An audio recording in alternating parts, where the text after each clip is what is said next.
നമസ്കാരം, gadgets one മലയാളത്തിലേക്ക് സ്വാഗതം. ഈ വീഡിയോയിൽ നിങ്ങൾക്ക് നമ്മുടെ J7 സീരീസിൻ്റെ ഏറ്റവും ലേറ്റസ്റ്റ് ആയിട്ടുള്ള ഒരു പ്രോഡക്റ്റായ J7 മാക്സിൻ്റെ ഒരു റിവ്യൂ ആണ് പറഞ്ഞുതരാൻ പോകുന്നത്. ഞാൻ ഒരു ഹാൻഡ്സ് ഓൺ റിവ്യൂ അല്ല, പക്ഷേ ഒരു സ്പെസിഫിക്കേഷൻസൊക്കെ ഞാനിന്ന് നിങ്ങൾക്ക് പറഞ്ഞുതരാൻ പോവാണ്. അപ്പോൾ ഇതുമായിട്ട് ഞാൻ കമ്പയർ ചെയ്ത് പറയുന്നത് നമ്മുടെ റെഡ്മി നോട്ട് 4ഉം മോട്ടോ G5 പ്ലസും കമ്പയർ ചെയ്ത് ഞാൻ പറയുന്നുണ്ട്. അപ്പോൾ പ്രൈസിൻ്റെ ഒരു നിങ്ങളൊരു പ്രൈസ് നോക്കുകയാണെങ്കിൽ നമുക്ക് റെഡ്മി നോട്ട് 4 ആയിരിക്കും നല്ലത്. കാരണം ഒരു ബഡ്ജറ്റാണ്, ഒരു 10,000 രൂപയ്ക്കകത്ത് നമുക്ക് റെഡ്മി നോട്ട് 4 കിട്ടും. പക്ഷേ ഈ ഫോൺ എന്ന് പറയുന്നത് 17,900 രൂപയാണ് നമ്മുടെ ഇന്ത്യയിൽ പ്രൈസ് വരുന്നത്. അത് ഓരോ വെബ്സൈറ്റിലും ഓരോ രീതിയിലായിരിക്കും പ്രൈസിങ്. നമ്മുടെ ആമസോണിലാണെങ്കിൽ നമുക്ക് 16,900 കിട്ടും. പിന്നെ ഫ്ലിപ്കാർട്ടിലാണെങ്കിൽ 17,000 കിട്ടും.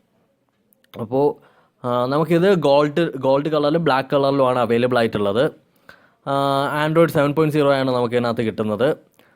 പിന്നെ നമ്മൾ ഇതിൻ്റെ കുറച്ച് സ്പെസിഫിക്കേഷൻസ് ഒക്കെ പറയാണ്. നമുക്ക് ഫിംഗർ പ്രിൻറ്റ് സ്കാനർ കിട്ടുന്നുണ്ട്. പിന്നെ കുറച്ച് ഇൻസ്റ്റൻറ്റ് ടെക്നോളജി എന്ന് പറയുന്നത് സാംസങ് പേ, നിങ്ങൾ പരസ്യങ്ങളൊക്കെ കണ്ടു കാണും. സാംസങ് പേ എന്ന് പറഞ്ഞൊരു സംഭവം, നമ്മുടെ ഡെബിറ്റ് കാർഡ് സ്വൈപ്പ് ചെയ്യാതെ തന്നെ നമുക്ക് നമ്മുടെ ഫണ്ട് ട്രാൻസ്ഫർ ചെയ്യാനായിട്ട് പറ്റും. ആ ഒരു സംഗതി നമ്മുടെ ഈ J7 മാക്സിൽ അവർ ഫസ്റ്റ് ഇൻട്രൊഡ്യൂസ് ചെയ്യുന്നുണ്ട്. ഇത് നമുക്ക് എല്ലായിടത്തും ഈസി ആയിരിക്കും. നമുക്ക് ഒരു കാർഡ് കൊണ്ട് നടക്കേണ്ട ആവശ്യമില്ല. കാർഡ് രജിസ്റ്റർ ചെയ്താൽ നമുക്ക് അതുവഴി നമ്മുടെ വാളറ്റിലുള്ള മണി ട്രാൻസ്ഫർ ചെയ്ത് നിങ്ങൾക്ക് റെസ്റ്റോറൻറ്റോ ഷോപ്പിങ്ങോ എന്ത് വേണോ നടത്താൻ പറ്റും. ഇത് നമ്മുടെ ഒരു 20,000 രൂപയ്ക്കകത്തുള്ള ഒരു ഡിവൈസിൽ, സാംസങ് ഡിവൈസിൽ ഇത് ഫസ്റ്റ് ടൈമാണ് അവർ ഇൻട്രൊഡ്യൂസ് ചെയ്യുന്നത്, സാംസങ് പേ എന്ന് പറയുന്നത്. പിന്നെ ഒരു ക്യാമറയുടെ ഒരു ബെസ്റ്റ് ഫീച്ചറാണ്. 13 മെഗാ പിക്സൽ റിയർ ക്യാമറയും 13 മെഗാ പിക്സൽ ഫ്രണ്ട് ക്യാമറയാണ് വരുന്നത്.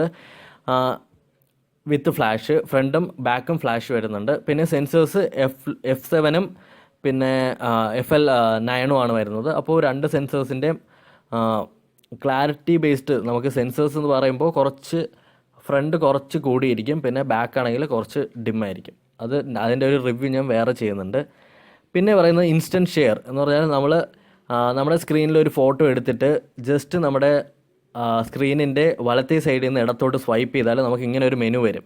ആ മെനു വെച്ചിട്ട് നമുക്ക് ഇപ്പോൾ എടുത്ത ഫോട്ടോ അപ്പോൾ ആ സെക്കൻഡിൽ തന്നെ നമുക്ക് ഫേസ്ബുക്കിലോട്ടോ വാട്സപ്പിലോട്ടോ മെസ്സഞ്ചറിലോട്ടോ നമുക്ക് ഇൻസ്റ്റൻ്റ് ആയിട്ട് ഷെയർ ചെയ്യാനുള്ള ഒരു ടെക്നോളജി അവർ അവതരിപ്പിക്കുന്നുണ്ട്.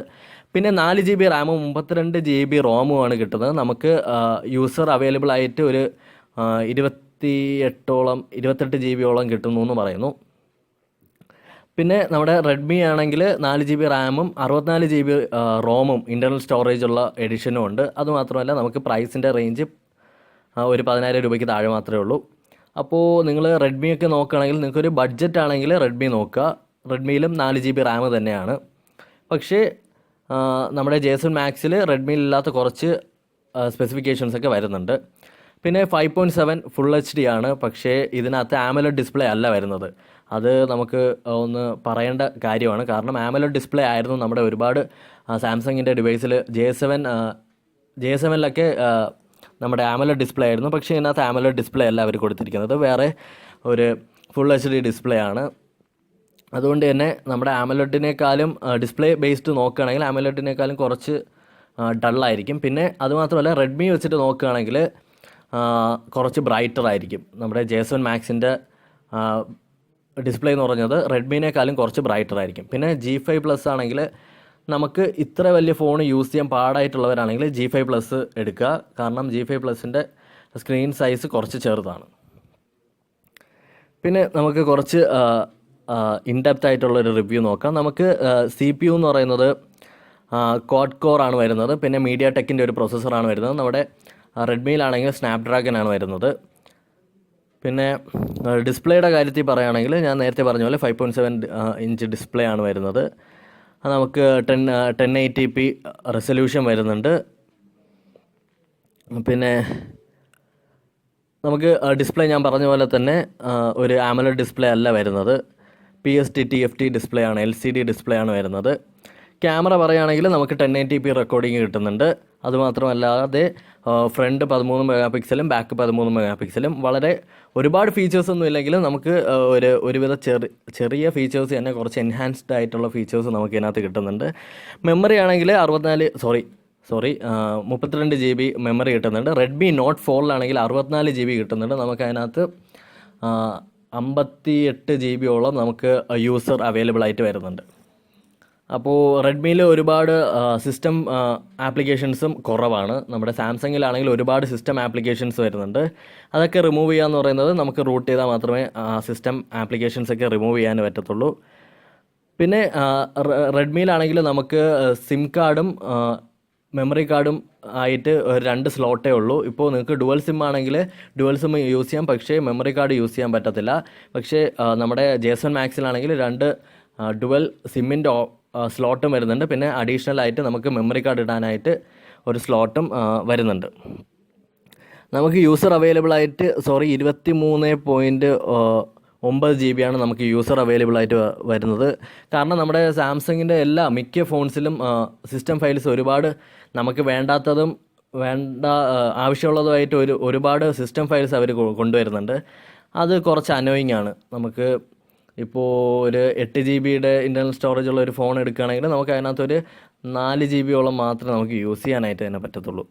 പിന്നെ കണക്ടിവിറ്റിയുടെ കാര്യത്തിൽ എല്ലാം നമ്മുടെ നോർമൽ സാംസങ് ഫോൺസ് പോലെ തന്നെയാണ്.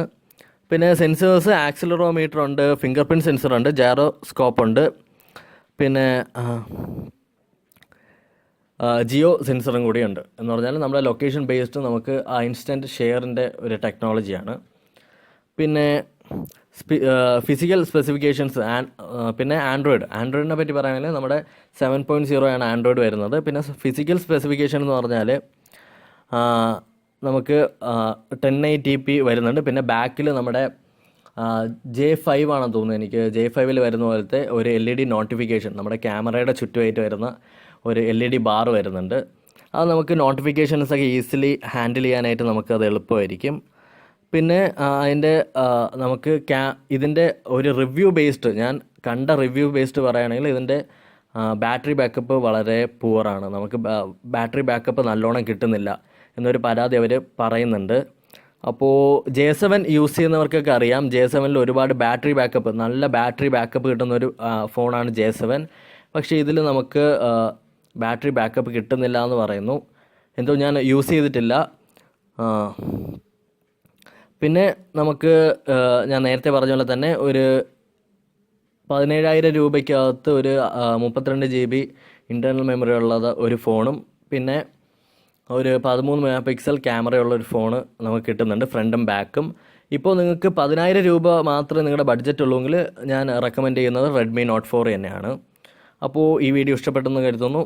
അപ്പോൾ താങ്ക് യു.